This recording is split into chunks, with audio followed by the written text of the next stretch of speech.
চীন, মায়ানমার, প্রত্যেকটা রাষ্ট্রের সাথে ওদের সম্পর্ক একটাও ভালো নেই। প্রতিটি বর্ডারের দিকে একটু খোঁজ নিয়ে দেখেন, পাকিস্তান বর্ডারে ওরা মার খায়, চীনের বর্ডারে মার খায়, আফগানিস্তানের একটা সরু বর্ডার আছে ওখানে গেলেও মার খায়, নেপালের মতো জায়গায় মার খায়, মায়ানমারেও মার খায় মাঝে মাঝে, শুধু মারে আমাদেরকে। এমন প্রতিবেশী পেয়েছি শুধু মার খাই আমরা, ঘৃণা করি তাদেরকে, আমরা থুতু নিক্ষেপ করি তাদের এই আচরণের উপরে। সারা বিশ্বের মডেলদেরকে ওরা এতদিন পর্যন্ত জানিয়েছে বাংলাদেশে সংখ্যালঘু নির্যাতন হয়, অথচ বিশ্ব এখন দেখছে সবচাইতে বেশি সংখ্যালঘু নির্যাতন ভারতে হয়। ওখানে ওরা খ্রিস্টান মেয়েদেরকে উলঙ্গ করে নাচি হাঁটিয়েছে রাস্তায়। ও বিশ্বের খ্রিস্টান যারা আছে 250 কোটির উপরে, কি করছেন আপনারা? ওটাকে আপনার মেয়ে না, আপনার বউ না, আপনার বোন না? আপনার মেয়েকে বোনকে যারা উলঙ্গ করে রাস্তায় হাঁটাতে পারে, এ মুশরিকদেরকে আপনারা কিছু বলেন না কেন? আপনাকে বিবেক কি মরে গেছে? আমরা নাই পারি না তাই কিছু করি না, আপনারা তো অন্তত পারার জায়গায় আছেন। মসজিদ গুলো যখন ভেঙে ভেঙে ভুয়া ধোয়া তুলে, কি বললাম, ভুয়া ধোয়া তুলে মসজিদ গুলো ওরা ভেঙ্গে ভেঙ্গে মন্দির বানাচ্ছে। আজমির শরীফের নিচে নাকি ওদের মন্দির ছিল 1000 বছর আগে। আমরা যদি এখন তোলে যে ঢাকার স্বামীবাগের ইসকন মন্দির 500 বছর আগে এখানে মসজিদ ছিল, কেমন লাগবে আপনার বলেন? ওদেশে আপনারা সংখ্যা গুরু, এজন্য সংখ্যালঘু মুসলমানদের ওপর অত্যাচার করেন। আমাদের ইসলামে যদি সত্যি ওই রকম কিছু থাকতো, এদেশে 4 ভাগ মাত্র হিন্দু আছে, একটারও এখানে থাকতে দিতেন না। আপনারা ধোয়া তুলবেন, এই জন্য আগস্টের 5 তারিখের পর থেকে দেশের জনগণ নিজেদের দায়িত্ব নিয়ে মন্দির পর্যন্ত পাহারা দিয়েছে। বাংলাদেশ জামাত ইসলামের শ্রদ্ধাভাজন আমির ডাক্তার শফিকুর রহমান, উনি ওই দিনই ঘোষণা দিয়েছে, বাংলাদেশে মসজিদ যেমন পাহারা দেওয়া লাগে না, মন্দিরও পাহারা দেওয়া লাগবে না। এই জন্যে কেউ যেন বিশৃঙ্খলা তৈরি করে বিশ্বের মান দরবারে আমাদেরকে কলঙ্কিত করতে না পারে যে আমরা সংখ্যালঘু নির্যাতন করি। বলেন পাহারা দেন। আপনারা কোন জায়গায় আঘাত করতে পারেন ওটা কোরআনে কারীম আমাদেরকে আগে জানিয়ে দিয়েছেন। ওয়ালা তাসুবুল্লাযীনা ইয়াদউনা মিন দুনিল্লাহ। রব্বুল আলামিন বলেন কোরআনে কারীমে আছে এটা, হে নবী উম্মতদেরকে জানান, আমি আল্লাহ বাদে ওরা যাদেরকে ডাকে ওদের দেবতাদেরকে গালি দিবা না, তাহলে ওরা না জেনে শেষ পর্যন্ত আমি আল্লাহকেও গালি দিয়ে ফেলবে। বাংলাদেশে মেজরিটি মাইনরিটি বলতে কিচ্ছু নেই, এটা হয়তো ভারতে থাকতে পারে, আমাদের দেশে এটা। কথা বলেন না কেন? আরো জোরে বলেন। আরে ভাই রেকর্ড হচ্ছে এটা, কালকে যদি পত্রিকায় যায়, আন্তর্জাতিক মিডিয়াতে আসে, সারা দুনিয়া এটা ছড়ানো লাগবে। ওরা মিথ্যাকে যদি বারবার ছড়িয়ে সত্য বলে চালিয়ে দিতে পারে, আমরা সত্যকে বারবার ছড়িয়ে কেন সত্য প্রমাণ করতে পারবো না? ওদের সাংবাদিক দেখেছেন কি, ময়ূর রঞ্জন নাকি নাম জানো, আমার মনে হয় শয়তান, তো আমি দেখিনি, ওর তিড়িং বিড়িং নাচ দেখলে আমার মনে হয় শয়তান যদি দেখতাম তো এরকম হইতো। এটা টাটকা নির্ভেজাল শয়তান, খালি বানানো কথা ছাড়া ওর মুখে কোনো কথা নেই।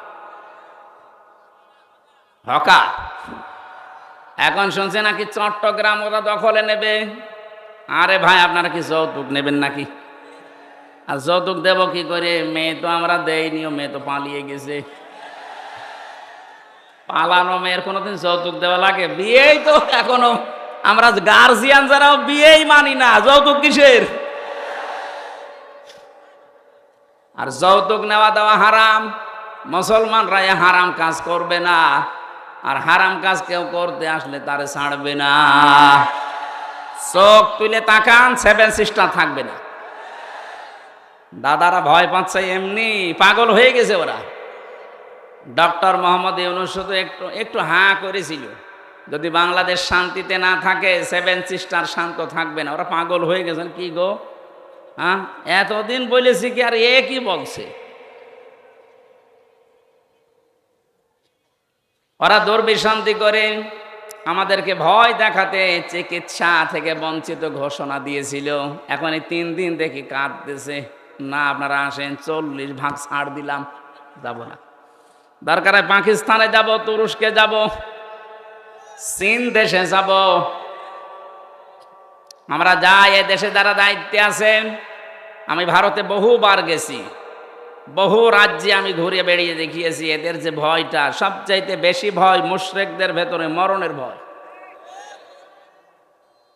সূরা বাকারার ভেতরে আল্লাহ জানিয়েছেন, ওয়ালা তাজিদান্নাহুম আহরাসান নাসি আলা হায়াতি ওয়া মিনাল্লাযিনা আশরাকু। হে নবী, এই পৃথিবীতে সবচাইতে বেশি জীবনের প্রতি মায়া মহব্বত দেখতে পাবেন মুশরিকদের। কাদের?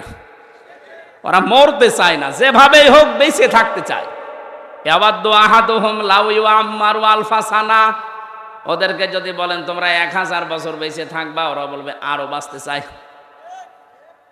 মুশরিকরা সবচাইতে বেশি ভয় পায় মৃত্যুকে, আর আমাদের ঈমান যাদের আছে আমরা সবচাইতে বেশি ভালোবাসি মরণকে। কারণ মৃত্যু মুমিনের জন্য হাদিয়া, তওফা। এটা যত তাড়াতাড়ি আসবে, ওয়েলকাম দিয়ে ফেরেশতারা আপনাকে তার বানানো জান্নাতে ঢুকিয়ে দেবে। এটা আমি বানালাম না। সূরা নাহাল 32 নাম্বার আয়াতে আল্লাহ জানিয়েছেন, কিন্তু এটা মিলা লাগবে আবার আপনার জীবনে। আল্লাযীনা তাতাওয়াফাহুমুল মালাইকাতু তাইয়্যিবিনা ইয়াকুলুনা সালামুন আলাইকুম উদখুলুল জান্নাতা বিমা কুনতুম তা'মালুন। বলেন আল্লাহু আকবার। আল্লাহ পাক বলেন, মরণের বিছানায় যখন মুমিন আছাড় খেয়ে পড়ে, ফেরেশতা পাঠিয়ে দেয়। 2 জন 4 জন 5 জন না, মালাইকা বহু বচন দিয়েছেন আল্লাহ। হাজার হাজার ফেরেশতা আসে তোর কাছে।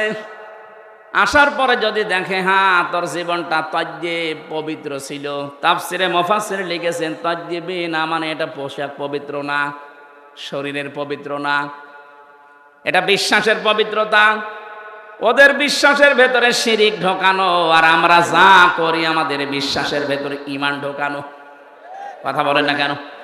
যাদের বিশ্বাসে শিরিক আছে পাল্টাবেন। আপনার বিশ্বাস যদি পবিত্রতা অর্জন করতে পারে, যখন এই বিছানায় মরণে আষাঢ় খেয়ে পড়বেন, ফেরেশতারা বলবে উদখুলুল জান্নাহ, প্রবেশ করেন। শুধু প্রবেশ করবেন না, সালাম, শান্তির সাথে করেন। বিমা কুনতুম তা'মালুন, দুনিয়ায় যা করতেন সেইটার কারণে। ও বাংলার মুসলমানেরা, আমরা আহ্বান জানাবো যারা দায়িত্বে আছেন, খুব তাড়াতাড়ি পররাষ্ট্র নীতির কিছু নিয়ম নীতি আছে। প্রতিবেশী নামে কলঙ্কে দাদাদের সাথে সব ব্যবসা বাণিজ্য, সব কূটনৈতিক সম্পর্ক ছিন্ন করে দিন, কোনো দরকার নেই। এগুলো আপনি পাকিস্তানের সাথে আবার ফিরে যান, চীনের সাথে বাড়ান, তুরস্কর সাথে বাড়ান। মুসলিম দেশ এখনো 57টা আছে, গতকালকে আর একটা হয়েছে 58টা। এতগুলো দেশের সাথে সম্পর্ক থাকলে এরা এমনিতেই চিন্তায় মরে যাবে। আজকে দেখেন না, সকালবেলা সুর নরম হয়ে গেছে। বলছে আমরা যে সরকার আসে এখন দায়িত্বে, এই উপদেষ্টা মণ্ডলের যারা দায়িত্বে আছে এদের সাথে শক্তভাবে মিলে কাজ করতে চায়। কেন? এতদিন তো বলতেন এরা অবৈধ, ঠেলায় পড়িস। এই কথা বলে না কেন? ঠেলায় পড়লেও বাঘেও ধান খায়, ও ধান খাবে এবার। আমি যে কথা বলতে পর্যন্ত এসেছিলাম, সম্মান মর্যাদা যদি সত্যি আমরা ফিরে পেতে চাই, দিন যত যাবে বাড়তেই থাকবে। আপনার ঈমানটাকে শিরিক মুক্ত করবেন। তাজ্জিবিনা মানে শিরিক মুক্ত ঈমান। 2 নম্বরে ওয়াল্লাযীনা উতুল ইলমা দারাজাত, যাদেরকে আল্লাহ ইলম দিয়েছে তাদের মর্যাদা আল্লাহ বাড়াবে। যে একজন মানুষ শুধু আনন্দ করেছে যে না ঠিকই আছে, এই কথা বলে না কেন? আমার মনে মনে হচ্ছিল যদি ওই দিন সত্যি হেলিকপ্টারের একটু হুকটা খুলে আল্লাহ যদি ফেলে দিত, তো অনেকে হাতের যে কিছু আছে এটা মিটাত, যে যেমনি দিয়ে পারে একটু ভত্তা করে দিত, তখন বুঝতো ঠেলা কারে বলে। একটা বিধবা মেয়ে লোককে আপনি বাড়ি ছাড়া করলেন, এর গজব মনে হয় আল্লাহ লাগিয়েছে যে আপনাকে দেশ ছাড়া করে দিয়েছে। মাত্র এই 4 মাসের ভেতরে 2 জন স্বৈরাচার দুনিয়া থেকে, তার দেশ থেকে বিদায় নিল চরম অপমানিত হয়ে। কিছুদিন আগে বিদায় নিয়েছিল উনি, আর গতকালকে বিদায় নিয়েছে আর একজন ওনার ভাইরা ভাই। সবই স্বৈর শাসক। এই জন্য স্বৈরাচার যারা, তারা যেন শিক্ষা নেয় যে জোর করে সম্মান পাওয়া যায় না। কথা বলেন না কেন? বহু চেষ্টা চালায়নি, ইউনিয়ন থেকে শুরু করে সংসদ পর্যন্ত প্রত্যেক জায়গায় শিকড় গেড়ে দিয়েছিল নিজেদের লোক নিয়ে, না তাও হয়নি। আল্লাহ পাক বলেন ফাতিল কাবুয়ুতুহুম খাবিয়াতাম বিমা যালামু। হে নবী, আপনি এই ঘরগুলো একটু দেখেন, এই সেই ঘরগুলো,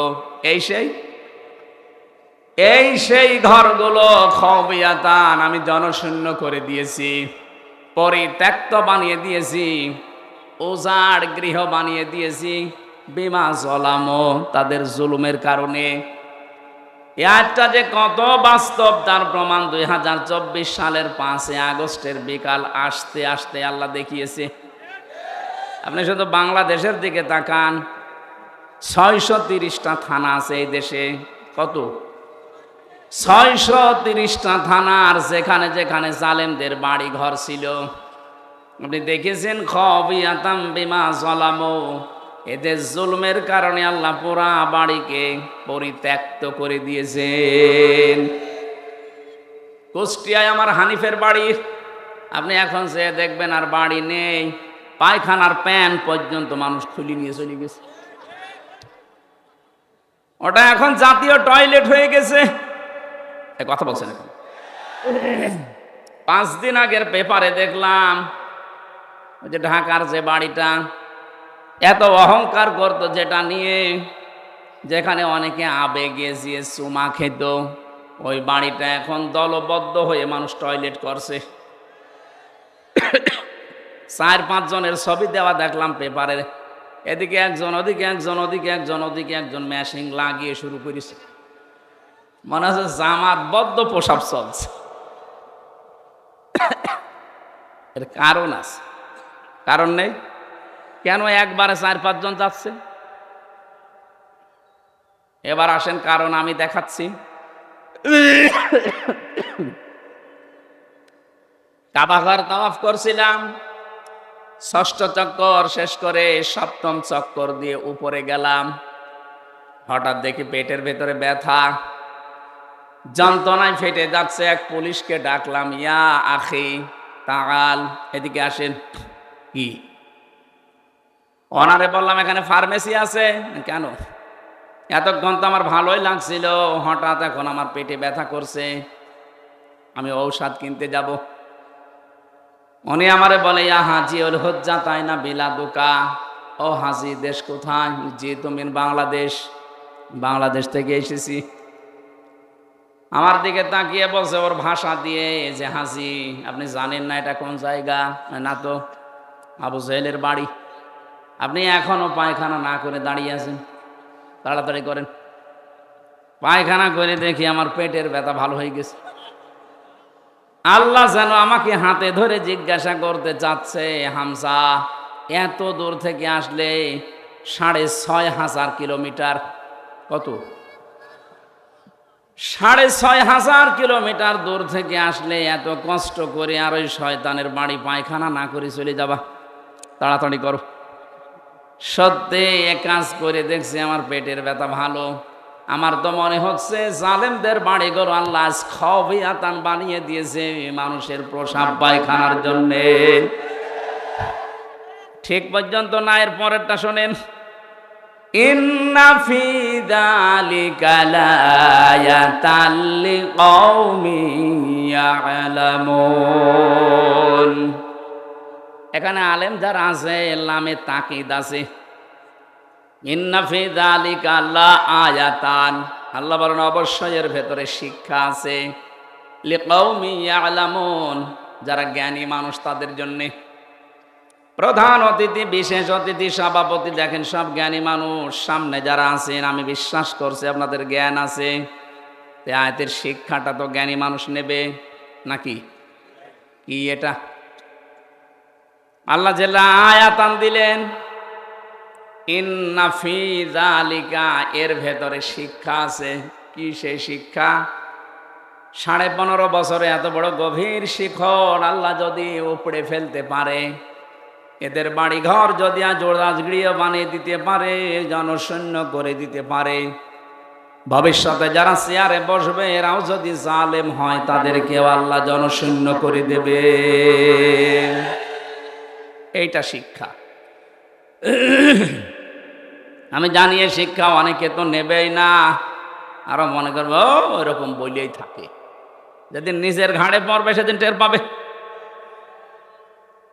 মনে হয় এটা নষ্ট না করে খেয়ে ফেলেন, এটা নষ্ট হয়ে যাবে। হ্যাঁ, অপচয় না করে শেষ করে ফেলেন। সিরাজগঞ্জবাসী,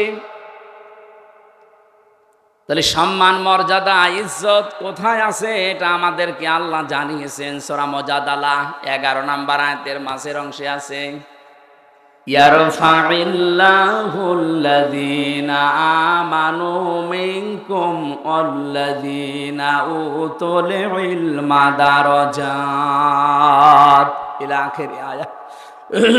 না, কণ্ঠটা সমস্যা করছে।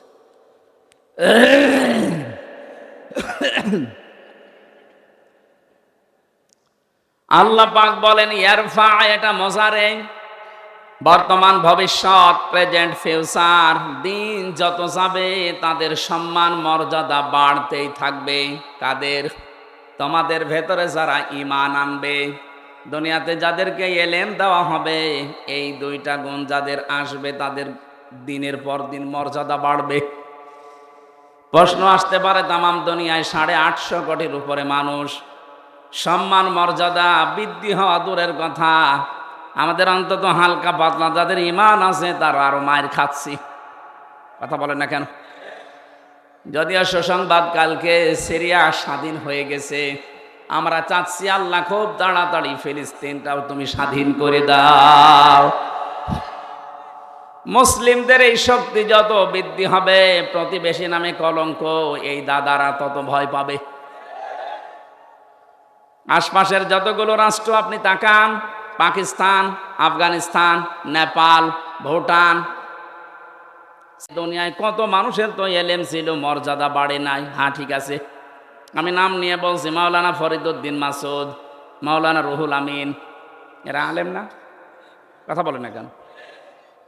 এরা আলেম ছিল, এদেরও মর্যাদা মানুষ দিত। কিন্তু দেখেন শুধু পাল্টিয়ে গেছে। সময়টা একটু পাল্টানোর কারণে সারা বাংলাদেশে যেখানে যাবেন এই দুইজনের নাম বলেন, আলেম নামে মানুষ জালেম বলে ঘৃণা করবে। এই ঘৃণাটা তৈরি করে দিল কে? কে? আল্লামা সাইদি রহমতুল্লাহ আলাইহি, উনিও তো আলেম ছিলেন। উনি দুনিয়ায় নেই, তারপরও সারা পৃথিবীতে তার নামে দোয়া হচ্ছে। আর এমন আলেম, ওনারা গেছে বাইতুল মোকাররমে জোর করে ইমামতি করার জন্য, জনগণ জুতা দিয়ে পিটিয়েছে। পরের দিন স্ট্যাটাস দিয়েছে যে জুতা মেরেছিল কিন্তু আমার গায়ে লাগেনি। আপনি আর কত অপমান হবেন? এই যে দারাজাত বহু বচন দিয়েছেন আল্লাহ, কেন জানেন?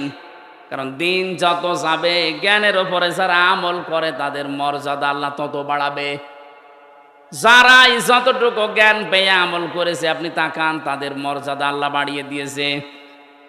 আল্লামা জনায়েদ বাবুনগরী রহমতুল্লাহ আলাইহি, তার নাম শুনলে মানুষ এখন দোয়া করে। আল্লামা শাহ আহমেদ শফি রহমতুল্লাহ আলাইহি, তার নাম শুনলে মানুষ দোয়া করে। আর এরা জীবিত থাকতে দোয়া তো দূরের কথা, জুতা খায়। এজন্য জ্ঞান অনুযায়ী আপনাকে কাজ করা লাগবে।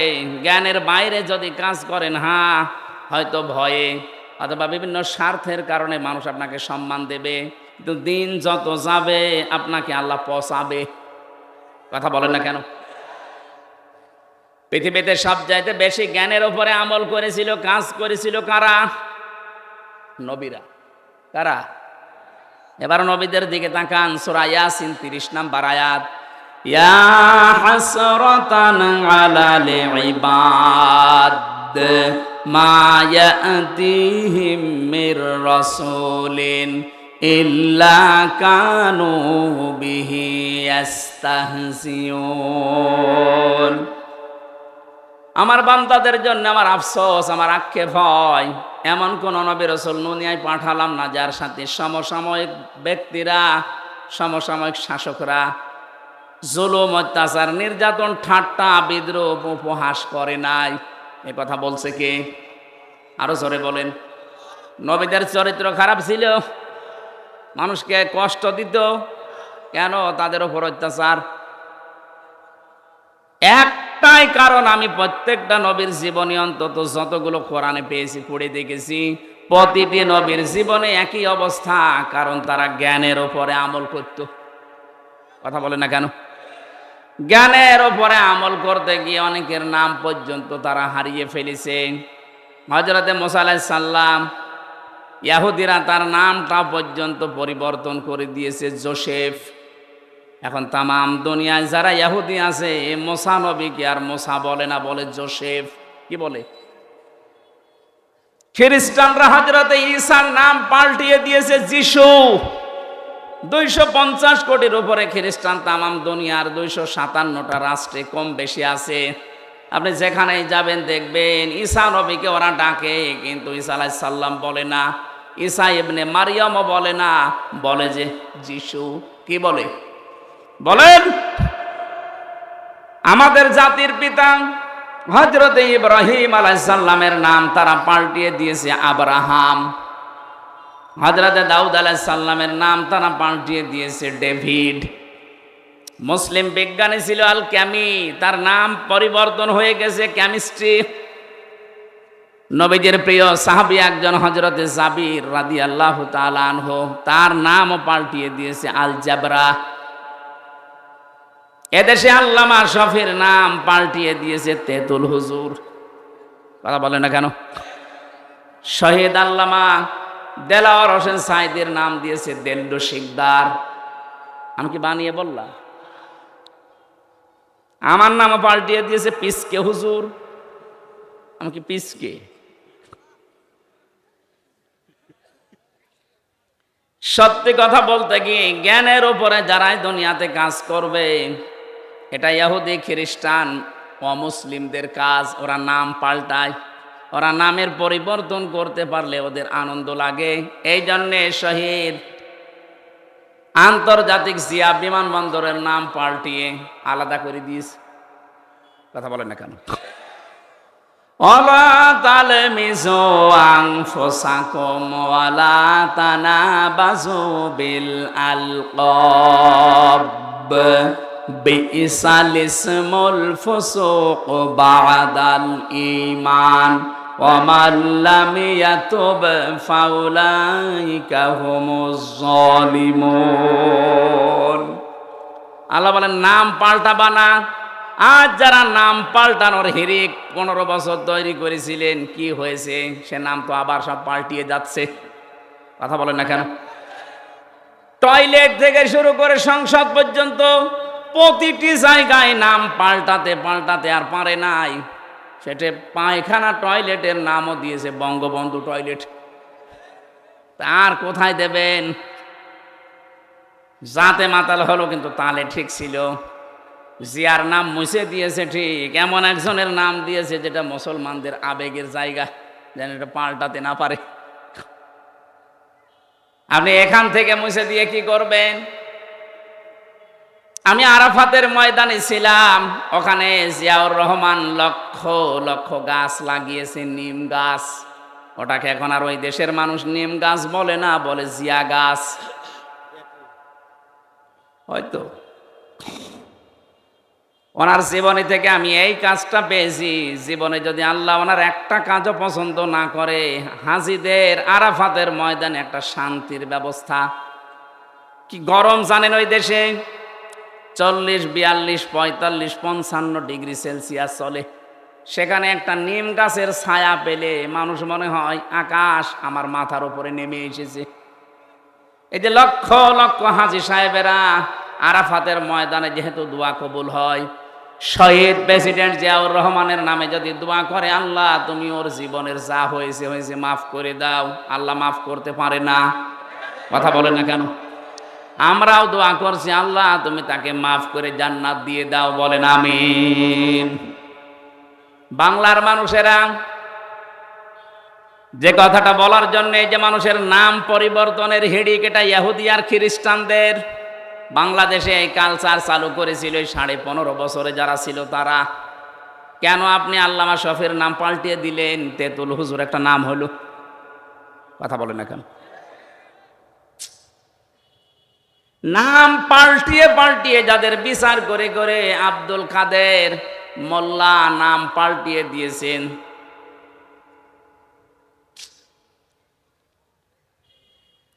যেই ময়দানে দাঁড়িয়ে বিচার করেছিলেন ওই ময়দান আবার রেডি হয়ে গেছে।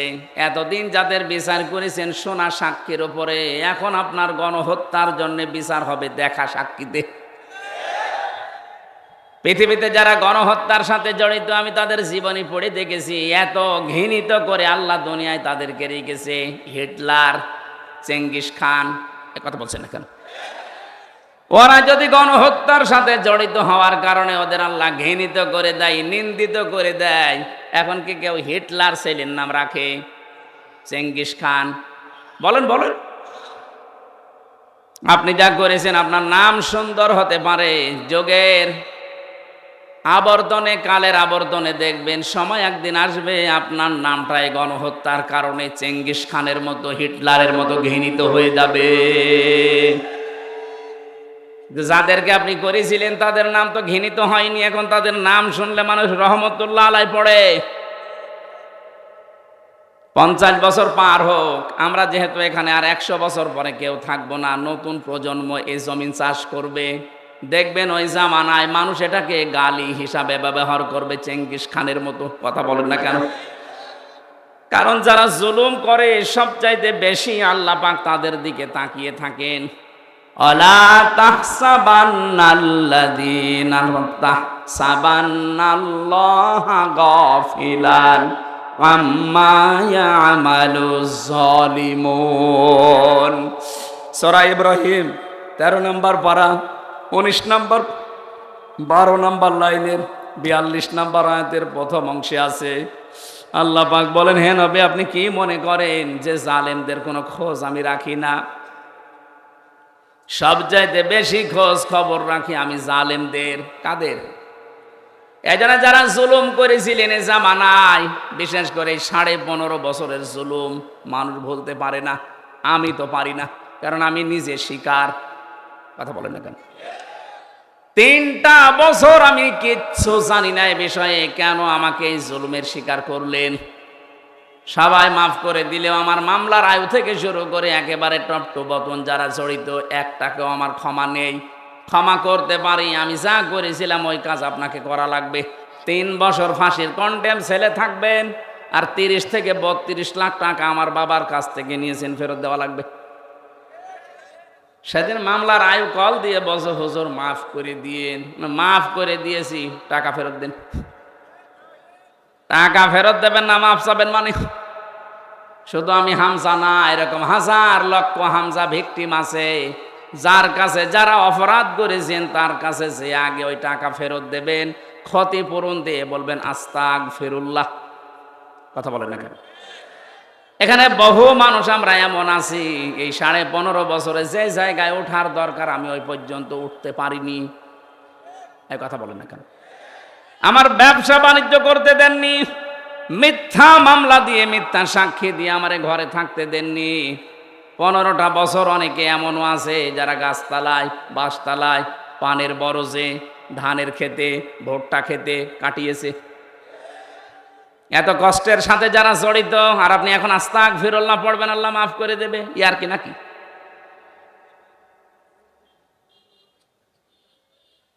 আমি শুধু শিক্ষা নেওয়ার জন্য দুই একটা জায়গায় এগুলো বলেছি যে আমাকে এই কষ্টটা দেওয়া হয়েছিল রিমান্ডে, মাটির নিচে নিয়ে, জেলখানার কন্ডেম সেলে ফাঁসির। অনেক শয়তান এখন শুনছে, বলছে জেল খেটেছে তাই কি এ কথা বলা লাগবে? শয়তান তোমারে যদি 10 দিন টাঙিয়ে রাখতো তখন বুঝতে। কত অসহায় থাকে ওখানে মানুষ জানেন আপনি?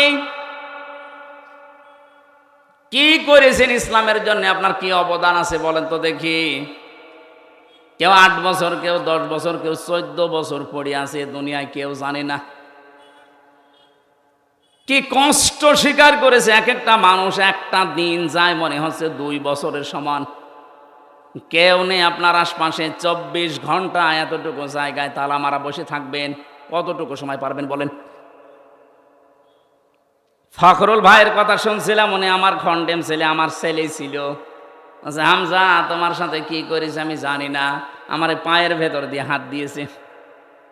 সামনে যে লোহার ব্যারিকেড দেওয়া ছিল ছোট ছোট, ওর সাথে হাত লাগিয়ে তালা লাগিয়ে দিয়েছে। আরে ভাই 2-5 মিনিট পরে খুলে দে না, বছরের পর বছর 1.5-2 মিনিট সময় দিত টয়লেট করার জন্য। সকালে কয়েকটা পচা ছোলা দিয়েছে, তো পচা পারলে খান, না পারলে ফেলে দেন। দুপুরে 1 মুঠ ভাত দিয়েছে, তা মনে হচ্ছে মাখিয়ে দিয়েছে। কয়দিন আপনি পারবেন, কয় সপ্তাহ পারবেন? 8 বছর, 10 বছর, 14 বছরের লোক পেয়েছি আমি। এত বড় বড় নখ হয়ে গেছে, ওরা দেওয়ালের সাথে খুশিয়ে খুশিয়ে এভাবে লিখে রেখেছে ভাঙা ভাঙা অক্ষরে যে ভাই যদি কেউ বাইরে যেতে পারেন এই নাম্বারটা একটু জানাবেন যে আমি বেঁচে আছি। এখনো পর্যন্ত অনেকে জালেমের সাফাই গায়ের বলে কি হয়েছে যে ওনার পালানো লাগলো, কি হয়েছে? আপনার সাথে তো হয়নি, আপনি টের পাবেন না। এই লোকটাকে জিজ্ঞাসা করেন। যাদের সাথে হয়েছে তারা যদি বলে যে আমি মাফ করে দিলাম, আমার কোনো দায় নেই, কিন্তু আমারটা হবে না, আমার টাকা ফেরত দেওয়া লাগবে। আর আমার মতো 3 বছর ফাঁসির কন্ডেম ছেলে বিনা কারণে পড়ে থাকা লাগবে, তাও যোগাযোগ বিচ্ছিন্ন হয়ে। এমনি দুঃখে বলছি না, আমার ছোট মেয়েটা আজ পর্যন্ত আমার কাছে আসে না, ও আমার চেনেও না। কি করেছিলাম আমি, তার আমি 7 মাস রেখে গেছি, এখন তার বয়স 4.5 বছর। ও মনে করে এরকম হামসার মতো বহু হুজুর আমাদের বাড়িতে দেখা করতে আসে, এ মনে হয় ওরকমই একটা হুজুর। যেদিন আমি জেল থেকে বাড়িতে আসলাম, নিচে এসে আমার বলছে হুজুর চলেন আমাদের বাড়িতে চলেন। আমি যে ওর বাবা, ও জানে না, মনে করছে আর একটা হুজুর।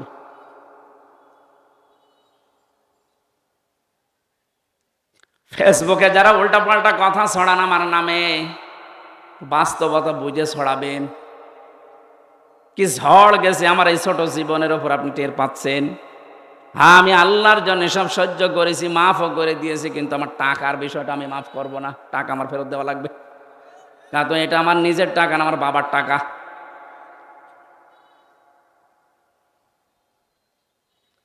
নামের হিড়িক যারা চালিয়েছিলেন এতদিন, কি হচ্ছে আপনাদের নাম এখন? কি হয়েছে ওই জায়গাগুলোর নাম দেখেন। প্রত্যেকটা জায়গা থেকে জনগণ ওই সাইনবোর্ড লাগিয়ে টাঙিয়ে ফেলে দিয়ে জেলার নাম লিখে দিচ্ছে। কুষ্টিয়ায় ওখানে একটা বানিয়েছিল ব্রিজ, নাম দিয়েছিল, এখন জনগণ ওইটা উল্টিয়ে লিখে দিয়েছে কুষ্টিয়া ব্রিজ। কি হলো আপনার এই নাম দিয়ে? এই নামের হিড়িক যেন সামনে আর কেউ পরিবর্তন করার হিড়িক তৈরি না করেন, তাহলে আপনার 5 বছরের পরে নামটা কিন্তু পরিত্যক্ত হয়ে যাবে। কোরআনে কারিমে আল্লাহ জানে খবিয়াতান দিয়েছেন, আমি উজাড় করে দেব, পরিত্যক্ত বানিয়ে দেব। বলেন নাউজুবিল্লাহ। তাহলে আজকে থেকে সম্মান আর মর্যাদা যদি কেউ পেতে চায়, ঈমান আনা লাগবে শিরিক মুক্ত। কথা বুঝতেছেন? ঈমান আনা লাগবে শিরিক মুক্ত। প্রশ্ন আসতে পারে আমাদের শিরিক মুক্ত হইতো ঈমান না, আমাদের এরকম ঈমান আবু জাহেলের ছিল। কি আমি বানিয়ে বলছি? এই যে আলেম বসে আছে মাদ্রাসার মুহতামিম, সূরা আনকাবুতের ভেতরে আছে ওয়ালা ইন সাআলতাহুম মান খালাকাস সামাওয়াতি ওয়াল আরদা লা ইয়াকুলুন্নাল্লাহ ফাআন্না তুফাকুন। রব্বুল আলামিন বলেন, হে নবী, ওদেরকে যদি জিজ্ঞাসা করেন আকাশ আর জমিন চন্দ্র সূর্য কে বানিয়েছে, লা ইয়াকুলুনাল্লাহ, লামে তাকিদ নুনে সাকিলা, গ্যারান্টি দিয়ে বলবে আল্লাহ বানিয়েছে। এগুলো কে বানিয়েছে? ওরা গ্যারান্টি দিয়ে বলবে আবু জেহেল যে আল্লাহ বানিয়েছে। ও কাবা শরীফের সভাপতি ছিল, আপনি তো সিরাজগঞ্জ মসজিদের সভাপতি। সিরাজগঞ্জ গোল চত্বরের মসজিদের সভাপতি হয়ে আপনি বগল বাজাচ্ছেন যে আমি জান্নাতে যাব না, যাবে কে? আপনি যদি এরকম ঈমান নিয়ে জান্নাতের আশা করে বসে থাকেন, তে আবু জেহেল কি দোষ করেছিল? ও তো সিরাজগঞ্জের মসজিদের সভাপতি না, ও ছিল কোন মসজিদের? কাবার। এমনকি যেদিন বদরের ময়দানে যাবে, ওই দিন কাবার গিলাফ ধরে কেঁদে কেঁদে বলছিল, কাবার মালিক তুমি আসো, আমি জানি আমি মোহাম্মদের বিরুদ্ধে অস্ত্র নিয়ে যাচ্ছি বদরের ময়দানে, সত্যের পক্ষে যে আছে তাকে তুমি বিজয় দিয়ে দিও। ওর দোয়াও ছাতা কবুল হয়ে গেছে, কারণ ও তো সত্যের পক্ষে ছিল না। সত্যের পক্ষে যিনি ছিলেন আল্লাহ তাকে বিজয় দিয়েছে। কথা বলেন ঠিক কিনা? এই জন্য আমার মূল কথা এই, আমরা যদি সত্যি ঈমান আনতে পারি, ঈমানটা শিরিক মুক্ত হওয়া লাগবে। শিরিক আমি এক কথায় বলছি, আল্লাহ যেটা পারে ওইটা অন্য কেউ পারে, এই কথা বিশ্বাস করার নাম শিরিক। আর শিরিক যে করে সে মুশরিক। বুঝেছেন কিনা বলেন? না বললে আমি আবার রিপিট করব। আল্লাহ যেটা পারে ওইটা অন্য কেউ পারে, বিশ্বাস করার নাম শিরিক। শিরিক যে করে সে মুশরিক। কথা বলেন। আলা লাহুল খালকু ওয়াল আমরু তাবারাকাল্লাহু রাব্বুল আলামিন।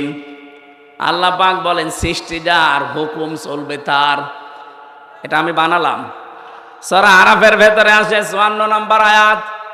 আল্লাহ পাক বলেন সৃষ্টি যার, হুকুম চলবে তার। যেহেতু এ জমিন বানিয়েছে আল্লাহ, এখানে হুকুম চলার কথা কার? সুতরাং এই জমিন আল্লাহর, এখানে যারা আল্লাহর আইন বাদ দিয়ে অন্য আইন দাঁড় করাতে চান তারা শিরিক করছেন। আর শিরিক যে করবে সে, আরো জোরে, এটা বারবার বলছি কেন? কারণ এখন একটা মোক্ষম সময় চলছে। আপনারা জানেন সারা বাংলাদেশ থেকে যে এখন সংবিধান সংস্কারের কাজ চলছে, জানেন না? ৯৬% মুসলমানের সবাই যদি আমরা আওয়াজ ধরি, যারা দায়িত্বে আছেন, সংবিধান এখন হবে এই দেশে মুসলমানের দেশে কোরআন। কারণ সংবিধান নামে একটা সূরা কোরআনে আল্লাহ দিয়েছেন, ফুরকান। ফুরকান মানে সংবিধান, ফুরকান মানে কি? এখানে ৭৪টা আয়াত আছে, ৭৩টা ধারা আছে। মুসলমানের দেশে যদি এই ৭৩টা ধারা দিয়ে সংবিধান তৈরি করা যায়, এই দিয়ে যদি দেশ চালানো যায়, এই দেশটা হয়ে যাবে মিনি জান্নাত। আর আমরা এটাই চাই। এক কথা বলছেন না কেন? এই জন্য আমরা আহ্বান জানাচ্ছি, সংবিধান যখন সংস্কারের কাজ চলছে, পরিবর্ধনের জন্য আলেমদেরকে আপনারা ডাকছেন, একটু কথাটা মেনে নিন। এতদিন তো ৫৩ বছর দেখলেন বিভিন্ন নিয়ম নীতি, এখন একটু এইটা দেখেন না কেন? এই ধারা লাগবে না, শুধুমাত্র এই ৭৩টা ধারা একটু সংযোজন করে দিন। বাকি ধারা একটাও লাগবে না। আমি গ্যারান্টি দিলাম, ৪১ সাল টার্গেট দিয়েছিল ওরা, ৪১ সাল লাগবে না, ৪১ দিনেই বাংলাদেশ রোল মডেল হয়ে যাবে। কারণ চুরি হবে না, ডাকাতি হবে না, জেনা নেই, ধর্ষণ নেই। এই ৭৩টা ধারার ভেতর আল্লাহ সব লুকিয়ে রেখেছেন, শুধু এগুলো প্রয়োগ করা দরকার। কারণ যিনি বানিয়েছেন তিনি জানে যে ওর দুর্বলতা কোথায়। কথা বলেন না কেন? এই জন্য আল্লাহ ঠিক ওইভাবে করে আইনগুলো সেট করেছেন। একটাও নেই, এই জন্য আমরা নিরাপত্তা পাই না, স্বস্তিতে শান্তিতে নিশ্চিন্তে বাস করতে পারি না। অমান দাখালাহু কানা আমিনা। আল্লাহ পাক বলেন কাবার যে চত্বরটা আমি এটা কিন্তু নিরাপত্তা দিয়ে ঢেকে রেখেছি। কাবার যে এলাকাটা এটা নিরাপত্তা দিয়েছে কে? কেন? কারণ এই জায়গায় আল্লাহর বিধান চলে, এখানে কোনো শিরিক নেই। আপনি কাবার এলাকার ভেতরে শিরিক পাবেন না। হ্যাঁ, কাবার বাইরে যান, সেখানে চিন্তায় আছে, মারামারি আছে, ঝগড়াঝাটি আছে, কিন্তু কাবার ভেতরে আমি দেখেছি এটা নিরাপদ জায়গা। আল্লাহ কোরআনে কারিমে সূরা আলে ইমরানের 93 নম্বর আয়াতে জানিয়েছেন, ওয়ামান দাখালাহু কানা আমিনা। এখন আমার প্রশ্ন, বাংলাদেশ কি কাবা শরীফ? ঘুমাচ্ছেন? বলেন বলেন, বাংলাদেশ কি কাবা শরীফ? কত দূরে এটা? 650 কিলোমিটার দূরে কাবা থেকে। তাহলে 56,000 বর্গ মাইলকে যদি কাবার মতো নিরাপদ বানাতে চান, স্বস্তি শান্তি নিরাপত্তা দিয়ে ঢেকে রাখতে চান, অবশ্যই এখানে কিছু একটা করা লাগবে। কি সেটা? সূরা আনআম 82 নম্বর আয়াত, 7 নম্বর পারা, 17 নম্বর পৃষ্ঠার প্রথম নম্বর লাইনে আল্লাহ দিয়েছেন, আল্লাযীনা আমানু ওয়া লাম ইয়ালবিসু ঈমানাহুম বিযুলমিন উলাইকা লাহুমুল আমনু ওয়া হুম মুহতাদুন। আল্লাহ পাক বলেন, যারা ঈমান আনবে আর ঈমানের সাথে জুলুমকে মিশ্রণ করবে না। এখানে জুলুম মানে শিরিক। জুলুম মানে কি? যারা জুলুমকে মিশ্রণ করবে না ঈমানের সাথে, উলাইকা লাহুমুল আমনু। আল্লাহ যেন এভাবে দেখাচ্ছেন, উলাইকা লাহুমুল আমনু, এই মানুষগুলো শান্তির হকদার। সুতরাং আল্লাহ শান্তি দেওয়ার মালিক, স্বস্তি দেওয়ার মালিক, নিরাপত্তা দেওয়ার মালিক। রব্বুল আলামিন সূরা কুরাইশ নাজিল করে গ্যারান্টি দিয়েছিলেন কুরাইশদেরকে, লিইলাফি কুরাইশিন ইলাফিহিম রিহলাতাশ শিতাই ওয়াস সাইফ ফালিয়াবুদু রাব্ব হাযাল বাইত আল্লাযী আত'আমাহুম মিন জু' ওয়া আমানাহুম মিন খাউফ। বলেন আল্লাহু আকবার। যদি এই ঘরের মালিকের ইবাদত করতে পারো, ক্ষুধা লাগলে খাবারের ব্যবস্থা আল্লাহ তোমাদের করে দেবে। আর যদি ভয় পাও, ভয়ের সময় নিরাপত্তা দেবে, স্বস্তি শান্তি ফিরিয়ে দেবে। আমাদের 56,000 বর্গ মাইল সত্যি যদি আমরা এখন নিরাপত্তা দিতে চাই, যেভাবে প্রতিবেশীরা আধা জল খেয়ে লেগেছে, নিরাপত্তা দিতে হলে, ষড়যন্ত্র থেকে বাঁচাতে হলে জাতিকে শিরিক থেকে বাঁচাতে হবে, তাছাড়া সম্ভব না। আর আমরা চাই এই জন্যে এদেশ যেন শিরিক মুক্ত হয়। বহু চেষ্টা আমরা বিভিন্ন কায়দায় চালাচ্ছি, কিন্তু জাতি এত অজ্ঞ, বিশেষ করে মেয়েরা। আবার শোনেন, আল্লাহ যেটা পারে ওটা অন্য কেউ পারে বিশ্বাস করার নাম শিরিক। শিরিক যারা করে তারা সন্তান দিতে পারে কে? অন্য কেউ পারে। বিশ্বাস যারা করেন তারা কিন্তু শিরিক করছেন। আমি একটা উদাহরণ দিলাম না, আইন দিতে পারে আল্লাহ। আল্লাহর আইন বাদ দিয়া যারা অন্য আইন এখানে জারি করার চেষ্টায় আছেন, আপনি নামাজ পড়লে, রোজা রাখলে, হজ করলে, যাকাত দিলেও আপনি মুশরিক। আশা করছি আপনি বুঝেছেন। এরপরও যদি কেউ না বোঝার ভান করে থাকেন, আপনাকে কোরআন শরীফ দিয়ে হবে না, বুখারী শরীফ দিয়ে হবে না, আপনার বাকারি শরীফ লাগবে। আল্লাহ আপনাকে বোঝার তৌফিক দিন, বলেন আমিন।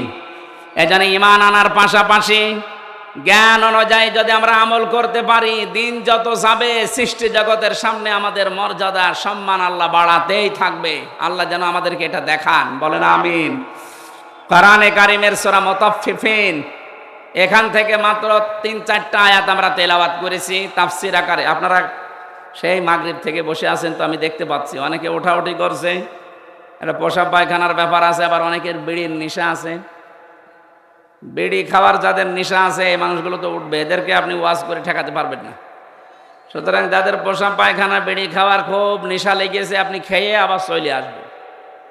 একেবারে চলে যেন না, খেয়ে আবার চলে আসবেন। আসবেন তো ইনশাআল্লাহ। আমরা কোরআনে কারিমের সূরা মুতাফফিফিন, এই খুব ভালো করে শুনবেন, এটা একটা আমাদের সামাজিক জীবনের কাজ। আল্লাহ পাক বলেন মুতাফফিফিন মানে কি?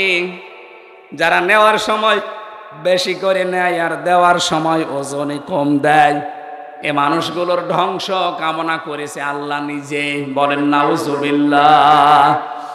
আজ আমাদের পরিবার, সমাজ আর রাষ্ট্র এই ওজন কম বেশি এইটার কারণে ধ্বংস হয়ে যাচ্ছে। আমি যেমন বিশ্ববিদ্যালয়ে দেখেছি অনেক স্যার যারা আছে, যারা ডক্টর, বিভিন্ন ভার্সিটি থেকে যারা ডক্টরেট করে আসে, আল আজহার থেকে, মদিনা থেকে, বিশ্বের বিভিন্ন জায়গা থেকে তারা জ্ঞান আহরণ করে আমাদেরকে যারা শিক্ষা দেয়, তারা কিন্তু নেওয়ার সময় বিভিন্ন জায়গা থেকে ভালোই নিয়েছিল, কিন্তু দেওয়ার সময় আর সঠিকভাবে দিতে চায় না।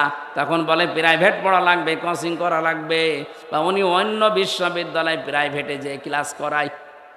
আমি শুধু ভার্সিটির স্যারদের উদাহরণ দিলাম এই জন্যে, এটা প্রাইমারি থেকে শুরু করে একেবারে কলেজ পর্যন্ত সব জায়গায়, হাফিজি মাদ্রাসা থেকে একেবারে দাওরা মাদ্রাসা পর্যন্ত, 1 থেকে কামেল পর্যন্ত প্রত্যেকটা জায়গার জন্য বলছি, শিক্ষক যারা আছেন, নেওয়ার সময় যারা বেশি বেশি জ্ঞান অর্জন করেন, দেওয়ার সময় যারা সঠিকভাবে দিতে চান না ছাত্রদেরকে, তখন আবার প্রাইভেট পড়া লাগবে, কোচিং করা লাগবে, আপনি কিন্তু ধ্বংস হয়ে যাবেন। এক কথা বলছেন, আল্লাহ সূরার শুরুতে এইটাই জানিয়েছেন, ওয়াইলুল লিল মুতাফফিফিন আল্লাযীনা ইযা তালু আলান নাসি ইস্তাওফুন। ধ্বংস হয়ে যাক ওই মানুষগুলো যারা নেওয়ার সময় বেশি নেয়, দেওয়ার সময় কম দেয়। আর সারাটা জীবন আমরা এই লাইনে আছি, নেওয়ার সময় কিন্তু এলেম, নেওয়ার সময় জ্ঞান বিভিন্ন জায়গা থেকে যেভাবে হোক সংগ্রহ করি, কিন্তু ওইটা যখন বিলোপন করার সময় হয়, ডেলিভারি দেওয়ার সময় হয়, এটা তখন আর সঠিকভাবে আমরা দিতে চাই না, বিভিন্ন ক্রস কারণ দেখিয়ে আমাদেরকে আল্লাহ ধ্বংস করে দেবেন। অনেকেই মনে করি যে এটা শুধু দোকানদারদের জন্য, তারা ওজনে কম বেশি করে না, এটা সবার জন্য প্রযোজ্য। হযরতে শুআয়ব আলাইহিস সালামের জামানায় তার জাতিকে আল্লাহ যে 2টা কারণে ধ্বংস করেছিলেন, তার 1 নম্বরে তারা ওজনে কম বেশি করত। আজ উম্মতি মুহাম্মদী আমরা দাবি করে হাজারো মানুষ এখানে আছি যারা খাদ্যে ভেজাল দেয়, খাদ্যের ভেতরে বিভিন্ন বিষ মিশিয়ে দেয়। এই কথা বলেন না কেন? এই যে ফরমালিন যারা দেন, এইটা খেয়ে যদি কোনো মানুষ অসুস্থ হয়, তার বিভিন্ন শরীরের অর্গানগুলো নষ্ট হয়ে যায়, লোকটা যদি মৃত্যুর কোলে ঢলে পড়ে। আপনি তো ফলের ভেতরে, সবজির ভেতরে, খাদ্যের ভেতরে ফরমালিন দিয়েছিলেন, বিষ দিয়েছিলেন, ঔষধ দিয়েছিলেন, কিন্তু কিয়ামতে আপনি যখন উঠবেন তখন মানুষ হত্যাকারীর তালিকায় উঠবেন। আমি তো আয়াত পড়ার পরে দেখতে পাই বাংলাদেশে বহু মানুষ হত্যাকারীর তালিকায় কিয়ামতে উঠবে। কথা বলেন ঠিক কিনা? এজন্য খুব সাবধান, এই জায়গায় কোনো খাদ্যে ভেজাল দেবেন না, খাদ্যের কৃত্রিম।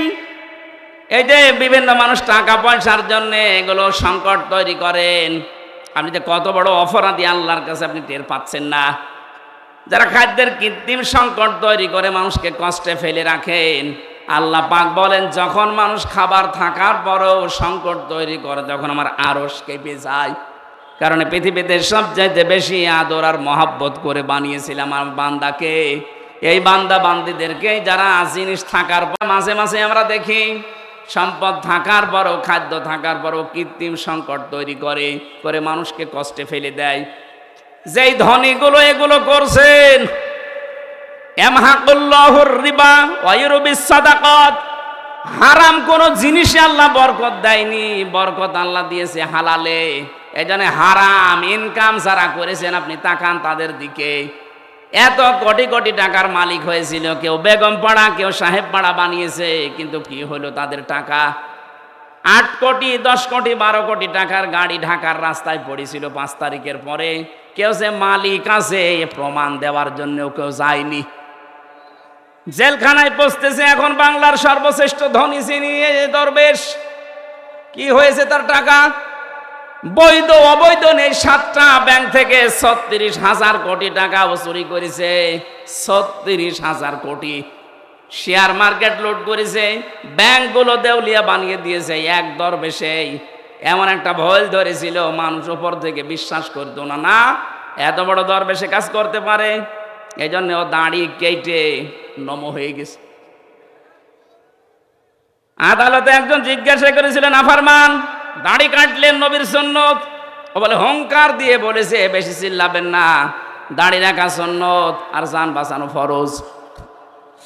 আমি দাড়ি কেটেছি সুন্নত, জান বাঁচাতে চেষ্টা করেছিলাম। কিন্তু পারলাম না, নৌকা আমারে ধরিয়ে দিয়েছে। নৌকায় করে পালাচ্ছিল না।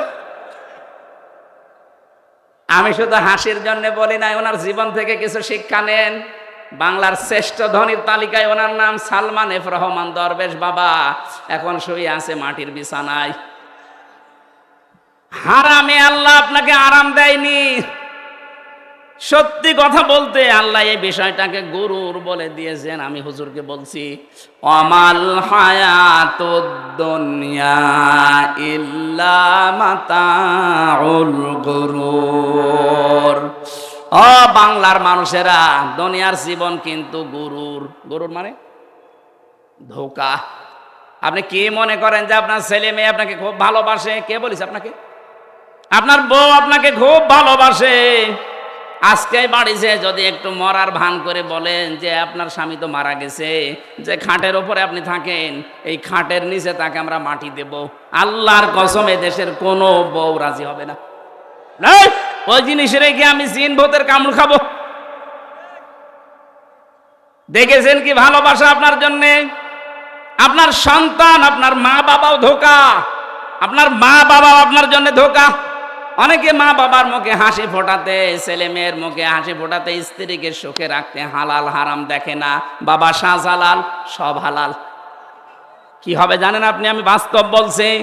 200 বছর পর, মাত্র কত বলেন বলেন, মাত্র 200 বছর পরে যদি আজকের এই প্রধান অতিথি উনি যদি এই গ্রামে ঘুরে আসে 200 বছর পর, তখন তো এখানে আর আমরা একজনও থাকবো না। কি 200 বছর পরে ওনাকে আল্লাহ যদি আবার বাঁচিয়ে বলে যা দুনিয়া দেখে আয়, উনি এসে যদি এই সিরাজগঞ্জের এই বেলকুচিতে ওনার বাড়িতে এসে বলে 2 তলা বিল্ডিং আমার, ওই সময় যারা এখানে বসবাস করবে ওনারে ঘাড়ে ধাক্কা দিয়ে বের করে দেবে। কে আপনি? আমি কি বেশি বলছি? আপনি ফিরে এসে দেখেন, শুধুমাত্র আপনাকে পরিচয় দিতে গেলেই মারবে, বলবে আপনার থাকার জায়গা নেই, এই জন্য এরকম ভণ্ডামি করছেন। গ্রামে মসজিদ আছে, ওখানে বারান্দায় রাতটা থাকেন, সকালে ফোটেন, এইটা বলবে আপনার নিজের পরবর্তী প্রজন্ম। আরে ভাই, আমার 3 পুরুষের পরে আমি আর চিনি না। আমার বাবা রিয়াজউদ্দিন, তার বাবা জাহান আলী, তার বাবা নমাজউদ্দিন, এরপরে আমি আর চিনি না। সত্যি কথা বলছি, আমি চিনি না। কারণ এর পরে যে কারা আছে, ওকে হিন্দু না মুসলমান তাও জানি না। খুব বেশি হলেও না 100 বছর হবে। আমার বাবার বাবার বাবা 3 পুরুষ, এরপরে আমি আর চিনি না। এখন ওই নমাজ আলী সর্দারের যিনি ছিল বাবা, কে আমি তো জানি না। উনি যদি এখন এসে কুষ্টিয়ায় বলে যে এই ভিটা আমার, এই বাড়ি আমি বানিয়েছিলাম, আমি জমি জায়গা আমার করা, ওর দাঁত খুলে ফেলবো না। ভণ্ডামি করা জায়গা পান না। কে আপনি? যদি বলে আমি নমাজ আলীর বাবা, নমাজ আলী তো চিনি না।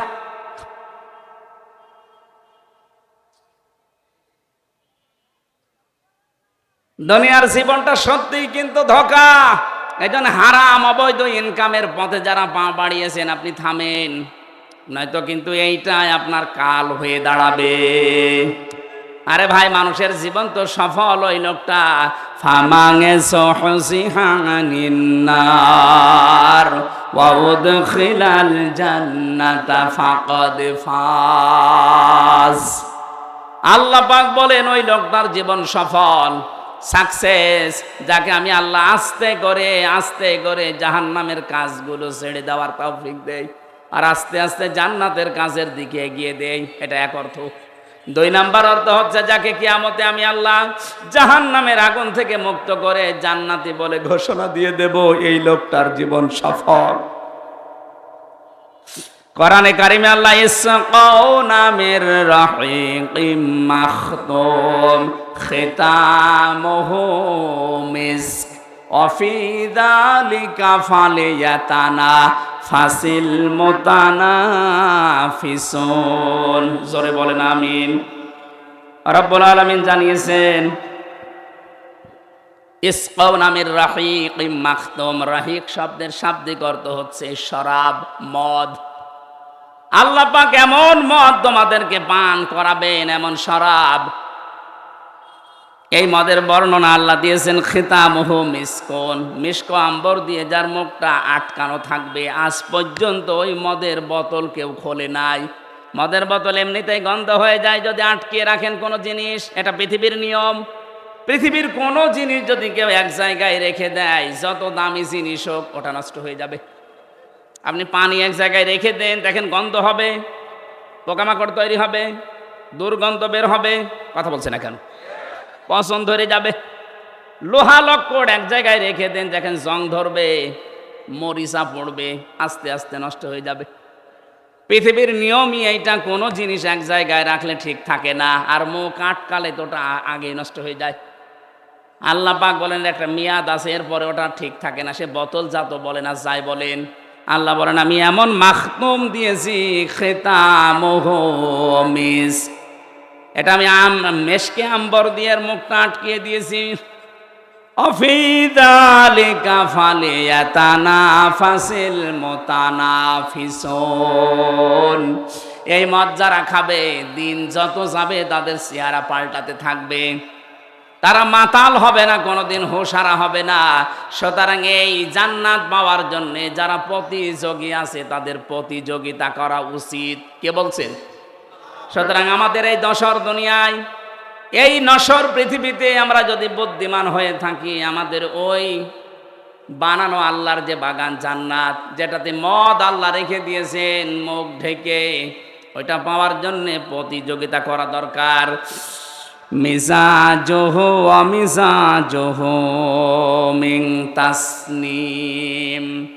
আল্লাহ পাক বলেন আমি তাসনিম রেখেছি। আমি আজকে তাসনিমের ব্যাখ্যাটা পেয়েছিলাম। তাসনিম মানে আমরা মনে করি, এটার ব্যাখ্যায়, তাসনিমের ব্যাখ্যায় আছে সবচাইতে উত্তম এবং সুন্দর পানি। বিশ্বের ভেতরে এখন একজনের নাম আপনারা শোনেন, এই যে নীতা আম্বানি, ভারতে বাড়ি। এই মেয়েটা যে পানি খায়, এ পানির নাম অ্যাকোয়া ডি ক্রিস্টোলা। এক এক বোতল 750 গ্রামের বোতলের দাম বাংলাদেশের টাকায় 51 লাখ টাকা। এক বোতল পানি মাত্র 750 গ্রাম, 51 লাখ টাকা দিয়ে এক বোতল পানি খায়। এরকম যদি 10 বোতল পানি রাত দিন মিলে লাগে, হিসাব করে তো কত টাকা আসে। 5 গ্রাম স্বর্ণের স্বর্ণ পোড়ানো যেটা আছে পানি, ওই যে ছাই আছে স্বর্ণ পোড়ানো, ওইটা ওর ভেতরে দেওয়াটা স্বাস্থ্যের জন্য নাকি ভালো। আল্লাহ পাক বলেন জান্নাতের যে মিজাজুহু তাসনিম, এটা যদি মানুষের ভেতরে যায়, দিন যত যাবে তার চেহারা তত গ্লেজ দেবে। জানেন নীতা আম্বানির বয়স অনেক, 60 বছরের উপরে, কিন্তু মনে হচ্ছে 30 বছর বয়স। আমার মনে হয় মিডিয়া যারা আছে, নীতা আম্বানির নাম শুনে ওই রসপিকার মতো আবার আমার কোন তাল লাগায় আল্লাহ জানে, এরা খালি প্যাচ লাগানোর ধান্দায় আছে। আমি তো একটা উদাহরণ দিলাম তাসনিম দিয়ে। এত উত্তম পানি আল্লাহ আমাদের জন্য ব্যবস্থা করে রেখেছেন। আইনাই ইয়াশরাবু বিহাল মুকাররাবুন। যারা আল্লাহর সান্নিধ্য প্রাপ্ত বান্দা হবে, তাদেরকে আল্লাহ এই আইনুন মানে ঝর্ণা, এখান থেকে পান করাবে। জোরে বলেন আমিন। আমাদের ওই যোগ্যতা আছে কিনা আপনি নিজেই বুঝতে পারছেন, আপনি ওই জায়গায় যেতে পারবেন কিনা। এই জন্য হাওয়া হারাম, অবৈধ, নেওয়ার সময় বেশি বেশি নেওয়া, দেওয়ার সময় কম কম দেওয়া, এই সমস্ত কাজ কারবার ছেড়ে দেওয়া লাগবে। খাদ্যে ভেজাল দেওয়া, ওজনে কম বেশি করা, মানুষকে ঠকানো, এগুলো সব মনে করবেন আমার নিজের জন্য ঠকছি আমি। একজনকে ঠকানো মানে আমি আগে নিজে ঠকলাম, কারণ কিয়ামতে এই ঠকা জিনিস আগে তাকে দেওয়া লাগবে। দুনিয়ায় কাউকে যদি কেউ ঠকান, আগে দুনিয়ার ময়দানে না, কিয়ামতে যখন আল্লাহ বিচার করবে, ওইটা আগে তাকে ফেরত দেওয়া লাগবে। কি দিয়ে দেবেন? দুনিয়ায় যে কয়টা ভালো কাজ করেছিলেন, নেকির কাজ দিয়ে দেওয়া লাগবে। এজন্য সবচাইতে বড় আহাম্মক ওই লোকটা, যে লোকটা মানুষের ক্ষতি করে আনন্দ পায়, অথচ এইটার দ্বারা তার নিজের ক্ষতি হয়। আল্লাহ তুমি আমাদেরকে সহজভাবে যা বোঝার তৌফিক দেন, বলেন আমিন। আপনার দ্বারা যদি কারো উপকার নাও হয়, দুনিয়ায় যেন কারো ক্ষতি করবেন না, কারণ ক্ষতি করা মানে নিজের পায়ে কোড়াল মারা। হযরতে হাসান বসরি রাহমাতুল্লাহ আলাইহি উনি একজনের কাছে ফলের ঝুড়ি সাজিয়ে সাজিয়ে পাঠিয়ে দিলেন। লোকটা ফলের ঝুড়ি জিজ্ঞাসা করছে, কে পাঠিয়েছে? বলে হাসান বসরি। ও জিজ্ঞাসা করে, কেন? আমি তো তার নামে বদনাম করলাম, আর সে আমার জন্য ফলের ঝুড়ি পাঠিয়েছে। ডাক দিয়ে বলে, আল্লাহর বান্দা, সে খুব ভালো করে জানে আপনি যে বদনাম করলেন ওই দোষ সে করে নাই। যে দোষ লোকটা করে নাই, ওই দোষের বদনাম যদি তার নামে কেউ দেয়, অমাইয়া কিসেবে খতিয়াতান আও ইসমাং সুম্মা রমি বিহি বারিয়াং ফাকাদ হিতামালা বুহতানা ওয়া ইসমাম মুবিনা। সূরা নিসা 112 নম্বর আয়াতে আল্লাহ জানিয়েছেন, পৃথিবীতে এমন অনেক আহাম্মক মার্কা মানুষ আছে, নিজে অন্যায় করে, নিজে দোষ করে, অপরাধ করে, আর এটা একটা নির্দোষ ভালো মানুষের মাথার উপরে চাপিয়ে নিজে ভালো সাজে। এ যেন প্রকাশ্য পাপের বোঝা বহন করে নিয়ে বেড়াচ্ছে। এটা যদি সত্যি আল্লাহ আজকে আমাদেরকে দেখাতো, এদেশে বহু মানুষ রাস্তায় বের হতে পারতো না। হযরত আদম আলাইহিস সালামের সন্তানদেরকে আল্লাহ যে শরীয়ত দিয়েছিলেন, ওইটা যদি এখন থাকতো, বহু আল্লাহর ওলি মার্কা মানুষ ধরা খেয়ে যেত। ওই জামানার শরীয়ত ছিল, কেউ যদি কোরবানি দিত তাহলে চাটিয়াল ময়দানে রেখে আসা লাগতো। যার টাকা হালাল, আকাশ থেকে আগুনের ঝলক এসে ওটা পুড়িয়ে ফেলতো।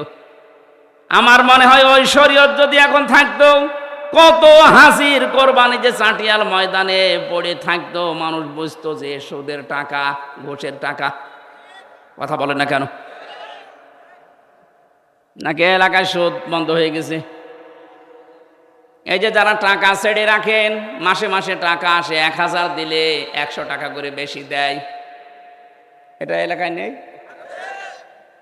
এটা মায়ের সাথে জেনা করার গুনাহ হচ্ছে। কে হুজুর বলেন আপনাদের? কেন ওনার কথা মানা যায় না?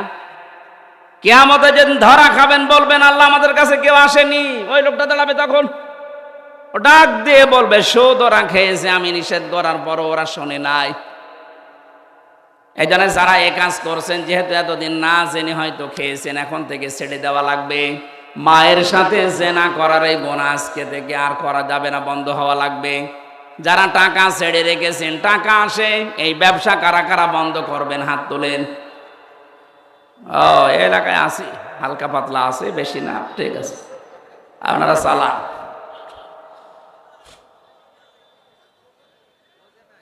আমাদের যেখানে দৌড়ানোর কথা, প্রতিযোগিতার কথা আল্লাহ জানিয়েছেন, ওই প্রতিযোগিতায় লিপ্ত হওয়া আমাদের এখন সময়ের দাবি। যাই আছে জমিন ঠিক থাকবে এভাবে, আপনি আর আমি 100 বছর পরে আর কেউ থাকবো না। সুতরাং যেটা আল্লাহ বানিয়েছেন ওই জমিনের দিকে আপনি দৌড়াবেন, তার নাম বাগান, জান্নাত। রব্বুল আলামিন বলেন ওই জান্নাতের দিকে দৌড়াও। ওয়াসারিউ ইলা মাগফিরাতিম মির রাব্বিকুম ওয়া জান্নাতিন আরদুহাস সামাওয়াতু ওয়াল আরদ উইদ্দাত লিল মুত্তাকিন। আল্লাহ আমাদেরকে আয়াতগুলো প্র্যাকটিক্যাল লাইফে মেনে চলার তৌফিক দিন, বলেন আমিন। আমি ছেলে বসে বসে যে কয়টা বই লিখেছিলাম, তার ভেতরে একটা আমার কাছে আছে আজকে এই গাড়িতে, সৃষ্টি জগৎ নিয়ে লেখা। এটা অনেক তথ্য দেওয়া আছে, আপনারা পেয়েছেন কিনা জানি না, যাওয়ার সময় এটা নিয়েছেন। আল্লাহুম্মা আমিন। লা ইলাহা ইল্লা আনতা সুবহানাক ইন্নী কুনতু মিনাজ জালিমিন। রব্বুল আলামিন কোরআনে কারীম থেকে যেই কয়টা কথাই বলেছি, তুমি আমাদের জীবনে সেট করে দাও। এ মাহফিলের আয়োজন করতে গিয়ে তোমার যে বান্দাগুলো শ্রম দিয়েছে, তুমি তো দেখেছো কে কিভাবে এগিয়ে এসেছে। কোরআনের প্রসারে, কোরআনের প্রসারে, কোরআনের শিক্ষায় যারা এগিয়ে আসে, আল্লাহ তুমি তাদের জীবনের অভাব করে দাও। সম্মানিত সভাপতি।